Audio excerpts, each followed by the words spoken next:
Hi all, welcome back. അപ്പം നല്ല tasty ആയിട്ടുള്ള ഒരു ചെമ്മീൻ കൊണ്ടാണ് കേട്ടോ ഇന്നത്തെ റെസിപ്പി. അപ്പോൾ അതുണ്ടാക്കാൻ വേണ്ടിയിട്ട് കുറച്ച് ചെമ്മീൻ എടുത്തിട്ടുണ്ട്. അതിലേക്ക് 2 ടീസ്പൂൺ മുളക് പൊടിയും കുറച്ച് ഉപ്പും കുറച്ച് കറിവേപ്പില ഇട്ടിട്ട് ഒന്ന് ഫ്രൈ ചെയ്തെടുക്കുന്നുണ്ട്. നല്ല ടേസ്റ്റാണ് കേട്ടോ. ആ ചെമ്മീൻ കിട്ടുമ്പോൾ എല്ലാവരും ഒന്ന് ട്രൈ ചെയ്ത് നോക്ക്. നല്ല ഈസി ആയിട്ടുള്ള ഒരു ഡിഷാണ് കേട്ടോ ഇത്. എല്ലാവരും ഒന്ന് ട്രൈ ചെയ്ത് നോക്ക്. അതുപോലെ തന്നെ നമ്മളെ തലശ്ശേരി കണ്ണൂർ ഭാഗത്ത് നമ്മളെ പാർട്ടികളിലുള്ള ഈ ചെമ്മീനുണ്ട് എന്തായാലും മസ്റ്റായിട്ടുണ്ടാകും കേട്ടോ. നമ്മളെ പൊറോട്ട, ചപ്പാത്തി, അതുപോലെ ബിരിയാണി, മന്തി, ഇടിയപ്പം അതിൻ്റെ ഒക്കെ കൂടെ തന്നെ ഈ ചെമ്മീനുണ്ട് ഉണ്ടാകും കേട്ടോ. അപ്പോൾ എല്ലാവരും ഒന്ന് ട്രൈ ചെയ്ത് നോക്ക്. അങ്ങനെ ചെമ്മീൻ അവിടെ നിന്ന് ഫ്രൈ ആകുമ്പോഴൊക്കെ ഇതിലേക്ക് കുറച്ച് തേങ്ങ ആവശ്യമുണ്ട്. അപ്പോൾ ആ ഒരു തേങ്ങയാണ് കേട്ടോ ഞാൻ എടുത്തത്. വലിയ തേങ്ങയല്ല, ഒരു മീഡിയം സൈസ് ഒരു തേങ്ങ എടുത്തിട്ടുണ്ട്. അതിലേക്ക് 1 ടീസ്പൂൺ മുളക് പൊടിയും കുറച്ച് മഞ്ഞൾപ്പൊടിയും ഉപ്പും കറിവേപ്പില ഇട്ടിട്ട് ഇങ്ങനെ ഒന്ന് കുഴച്ചെടുക്കുക കേട്ടോ. തേങ്ങ ഒന്ന് ഈ പൊടികളൊക്കെ എല്ലായിടത്തും എത്തുന്നവരെ ഒന്ന് കുഴച്ചെടുക്കുക. എന്നിട്ട് ഒരു ജാറിലിട്ടിട്ട് ഇതൊന്ന് എന്താ പറയുക ചതച്ചെടുക്കുക. വെള്ളം ഒഴിച്ച് അരക്കൊന്നും ചെയ്യണ്ട, ചതച്ചെടുക്കുക കേട്ടോ. ഈ കാണുന്ന പോലെ ഒന്ന് ചതച്ചെടുക്കുക.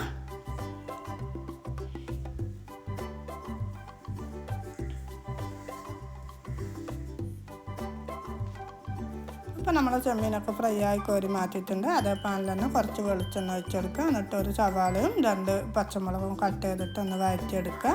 അത് വഴന്ന് വന്നതിന് ശേഷം നമ്മൾ നേരത്തെ ക്രഷ് ചെയ്ത് വെച്ച തേങ്ങ ഇട്ടെടുക്കുക കേട്ടോ. തേങ്ങ ജസ്റ്റ് ഒന്നായി ഒരു പച്ചക്കുത്ത് മാറിയാൽ മതി. പിന്നെ ഇങ്ങനെ മൂപ്പിച്ചെടുക്കുകയും ചെയ്യണം കേട്ടോ.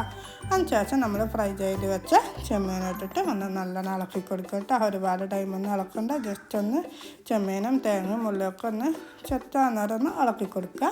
അതിന് ശേഷം ഫ്ലെയിം ഓഫ് ചെയ്യുക. എന്നിട്ട് അതിലേക്ക് നമ്മൾ മല്ലിയിൽ ഇട്ട് കൊടുക്കുക കേട്ടോ. ടേസ്റ്റി ആയിട്ടുള്ളൊരു മസാലയാണ് കേട്ടോ. ഈ മസാലക്ക് നല്ല സ്മെല്ലും ആണ്. വായന്ന് വെള്ളം ഓരോന്ന് അറിയുന്ന പോലത്തെ ഒരു സ്മെല്ലാണ് ഈ മസാലക്ക്. അപ്പോൾ മസാലയൊക്കെ ഞാൻ അവിടെ മാറ്റി വെച്ചിട്ടുണ്ട്. അതിന് ശേഷം ഞാൻ 3 മണിക്കൂർ ഇളം ചൂടുവെള്ളത്തിൽ കുതിർത്തി വെച്ച പുഴുങ്ങലരി എടുത്തിട്ടുണ്ട്. അതുപോലെ തന്നെ അതിലേക്ക് ആവശ്യമായ ഒരു അരമുറി തേങ്ങയും ഒരു സവാളയും, അതുപോലെ ചെറിയ സവാളയാണ് കേട്ടോ, ഒരു സവാളയും 2 ജീരകം, വലിയ ജീരകം, ചെറിയ ജീരകവും, അതുപോലെ ഉപ്പും ഇട്ടിട്ട് അരച്ചെടുക്കുന്നുണ്ട് കേട്ടോ. അങ്ങനെ നമ്മൾ അരിയൊക്കെ അരച്ചെടുത്തിട്ടുണ്ട്. ഇതിലേക്ക് അരിപ്പൊടി ഇട്ടിട്ടൊന്ന് കുഴച്ചെടുക്കുക കേട്ടോ. നമ്മളെ കണ്ണൂർ തലശ്ശേരി ഭാഗത്താണെങ്കിൽ നമ്മൾ ഒറോട്ടിപ്പൊടിയാണ് കേട്ടോ ഇത്. ഒറോട്ടിപ്പൊടി ഇട്ടിട്ടൊന്ന് കുഴച്ചെടുക്കുക. കണ്ണൂരും തലശ്ശേരി അല്ലാത്തവർ ടെൻഷനൊന്നും ആവണ്ട കേട്ടോ. പത്തിരിപ്പൊടി ഇട്ടിട്ടൊന്ന് കുഴച്ചെടുത്തോ. അപ്പോൾ കുഴച്ചെടുത്തതിന് ശേഷം ഇതുപോലെ കുറച്ച് മാവ് എടുത്തിട്ട് ഇതുപോലെ പരത്തി കൊടുക്കുക. എന്നിട്ട് ഇതുപോലെ പരത്തിയെടുത്തതിന് ശേഷം നമ്മൾ നേരത്തെ ഉണ്ടാക്കി വെച്ച ചെമ്മീൻ്റെ മസാല ഇട്ട് കൊടുക്കുക കേട്ടോ.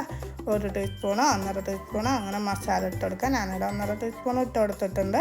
അങ്ങനെ ഇട്ട് കൊടുക്കുക. എന്നിട്ട് എല്ലാ ഭാഗവും ഒന്ന് കൂട്ടിപ്പിടിച്ച് ഒന്ന് ഉരുട്ടിയെടുക്കുക കേട്ടോ. ചെമ്മീനുണ്ടാകുന്നല്ല പറയുന്നത്, അപ്പോൾ ഒന്ന് ഉരുട്ടിയെടുക്കുക.